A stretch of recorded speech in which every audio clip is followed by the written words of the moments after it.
Hello everyone, welcome back to the channel. So today I'm going to tell you how to view your watch history on Facebook mobile app. If you want to view your watch history on Facebook, so you just need to follow these steps. First, open your Facebook app and here just tap on the menu options. Now scroll down and look for settings and privacy. Here's that, just tap on it. Then tap on settings. And here just scroll down and look for activity log. Here's that, just tap on it.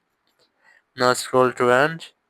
And here you have the option of live video, but just keep a long press and then scroll to right. And here you have option of videos watched. Just tap on it. And here you will be able to see your recent watched videos.